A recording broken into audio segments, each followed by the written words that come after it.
Вот так мы развлекаемся в жарюке. Сиеста. Ой, Опа. ушел. Ушел.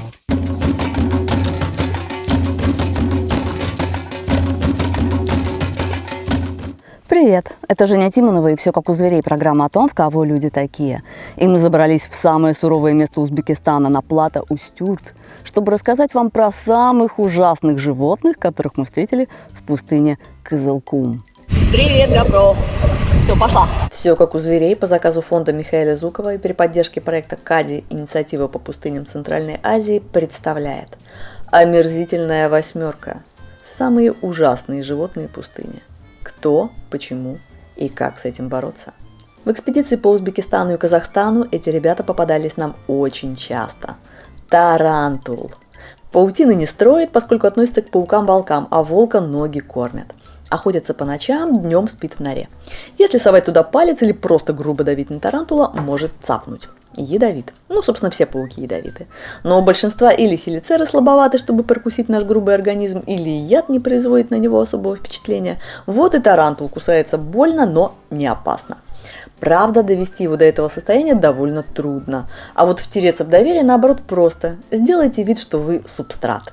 Активный, но дружелюбный. Брат, я ж твой субстрат. Некоторые путают тарантула с действительно опасным каракуртом, хотя я не представляю, как это у вас получается. Они же совершенно разные. Каракурт, черная вдова, бука и мизантроп, всегда прячется и выглядит зловеще даже на мой вкус. А тарантул няша, мохнатый и общительный. Ну, как такого бояться? Но правда есть мнение, что арахнофобия свойственна всем приматам, однако же есть другое мнение, что элита отряда должна быть выше таких дремучих предрассудков. Скорпион. Днем мы находили их под камнями, ночью на охоте, а утром в своих ботинках. Уже в Москве я еще пару месяцев вытряхивала обувь, прежде чем надеть. Укус пестрого узбекского скорпиона очень неприятен, а желтого израильского порой даже и смертелен. Но, как известно, яд – это просто плохо разбавленное лекарство. Из яда скорпионов делают препараты против стафилококка, туберкулеза, малярии, и более того, его пептиды умеют проникать через гематоэнцефалический барьер, и ученые планируют использовать их молекулы как курьеров, доставляющих прямо в мозг вещества для лечения опухолей и нейродегенераций. Так что, если у вас есть мозги, цените и уважайте скорпионов. О, все. Это не нарядные кузнечики, это казнь египетская пустынная саранча. От кузнечиков ее отличают короткие усики и двойная жизнь. Когда еды много, саранча дает оседлую одиночную морфу и живет, в принципе, как обычный кузнечик. Но если с едой стало туго, из яиц вылупляется перелетная морфа. Вот такие вот ярко окрашенные саранчуки собираются стаями, линяют в темных крупных большекрылых имаго, встают на крыло и летят за едой. Многомиллионными тучами, заслоняя небо и сжирая все на своем пути. Но, если саранча съела ваши посевы, не теряйтесь, ешьте саранчу. А что не съедите сами, шлите нам, мы тут разберемся. Последнее на сегодня блюдо – это жареные прямокрылые. И саранча, наверное, самый дорогой корм из всех. Обычно цена на них в районе 35 рублей за штучку. Казахстан и Узбекистан 35 рублей! Имейте в виду. Прямо у меня за спиной находится гнездо эндемика саксаульной сойки. Эта птица живет только здесь, и посмотреть на нее приезжают бёрдвотчеры буквально со всего мира.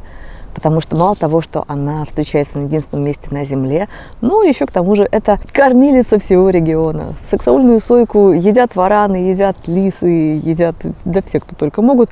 С одной стороны, конечно, страшно, потому что действительно подходи и ешь, вот прямо на уровне собачьей миски все это находится, но как все разумно устроено в природе. Вы видели ту саранчу, которую мы проезжали, те вот эти огромные желтые полчища? Окажется, зачем в пустыне саранча? А вот именно затем.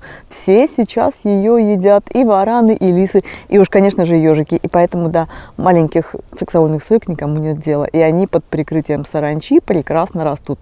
Ну и сами тоже ее едят. Так что большое спасибо, саранча. Благодаря тебе тут всем неплохо. Змеи. Ядовитые змеи пустыни реально очень ядовитые. Гюрза и особенно эфа запросто могут укусить насмерть. Могут, но очень не хотят. Яд штука дорогая, самим нужен для охоты и пищеварения, так что кусают они только в случае крайней необходимости, которую, конечно, не надо им создавать. Правда, из ядовитых мы встретили здесь только относительно безобидного щитомордника. А пострадали только от совсем уж не ядовитого ужа, которого поймали для съемок. При испуге ужи выделяют из клоаки самую вонючую жидкость из неизвестных. Мы были очень аккуратны и надеялись, что в этот раз обойдется. Не обошлось. Серый варан, пустынный дракон, самая крупная рептилия на постсоветском пространстве. Дракарис, вот такой. Что за пустыня без драконов?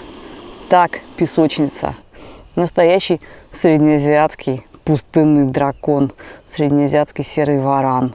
У варанов мало того, что слабая ядовитая слюна, во рту у них живет столько всякой погони у тебя во рту живет, назовем вещи своими именами, что я, конечно, не хотела бы с ней познакомиться поближе. Потому что ты у нас не только великолепный охотник, но и старательный падальщик.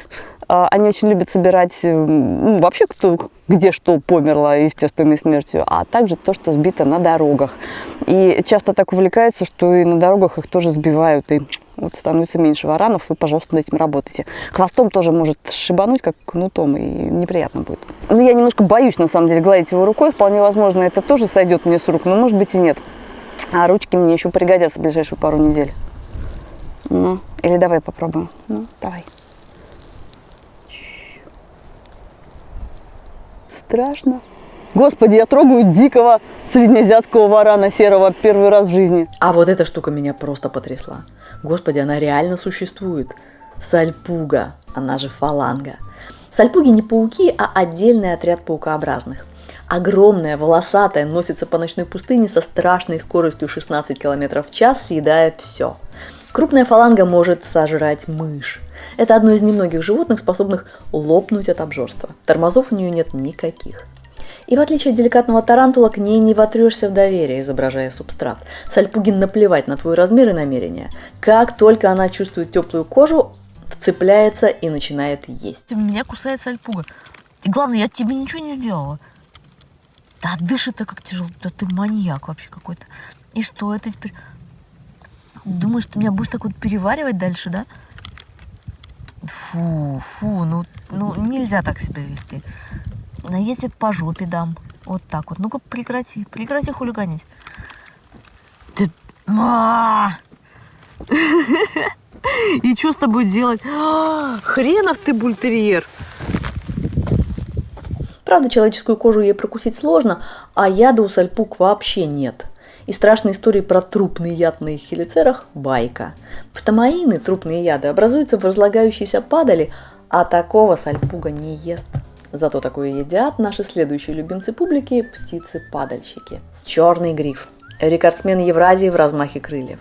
Огромные зоркие глаза замечают еду с высоты 2 километра. Лысый. Что гигиенично, потому что меньше пачкаешься, когда суешь голову еде между ребер. И импозантно. А стервятник вообще не такой, как вы его себе представляете. Он белый и пушистый. И эти красавцы – санитары пустыни. Без их любезной помощи трупы в таком климате не успевали бы разлагаться, мумифицировались и портили бы весь пейзаж. Так что спасибо, милые падальщики. И в итоге самым ужасным и отвратительным животным в пустыне Кызылкум оказались мы сами. Ну, может, не конкретно мы, но наш вид. Эрозия почв от перевыпаса, тотальное загрязнение пестицидами, погибшее Аральское море, исчезнувшие реки, истребленные популяции – все это результаты жизнедеятельности человека, так сказать, разумного. Но, к счастью, здесь есть и другие люди, которые пытаются все это исправить и сохранить пустыню во всем ее биоразнообразии. Они-то и показали нам всех этих невероятных животных и попросили рассказать про них так, чтобы и вы их тоже полюбили. Так что, если кто-то кажется вам ужасным и отвратительным, скорее всего, вы просто очень мало про него знаете. Но никто не мешает вам узнать больше. Никто, кроме вас самих. С вами было все как у зверей. Пока. О, помните ли вы, что видели мы летом, мой ангел? Помните ли вы ту лошадь дохлую под ярким белым светом? Среди рыжеющей травы, полуистлевшая она, раскинув ноги, подобно девке площадной, бесстыдно брюхом вверх лежала у дороги, зловонный выделяя гной. А солнце эту гниль палило с небосвода, чтобы останки сжечь дотла, чтоб слитая в одном великая природа разъединение приняла. На пиршество спеша, Жужжащие тучи мухи над мерзкой грудою велись, а черви ползали и копошились в брюхе, как жирная густая слизь. Все это двигалось, сверкало и вздымалось, как будто вновь оживлено. Так взор художника предвидит стан богини, готовый лечь на полотно. Ну и чтоб 2 раза не вставать. Первое. Наш сбор на аудиокнигу Даррелла завершается, но еще можно успеть подключиться к легендарному и получить подарок от Дроздова, Затевахина, ну или меня. Второе. На Новый год мы летим с тимтрипом в Африку. ЮАР, Водопад Виктория и Намибия. Места еще есть, но билеты дорожают, так что запрыгивайте быстрее.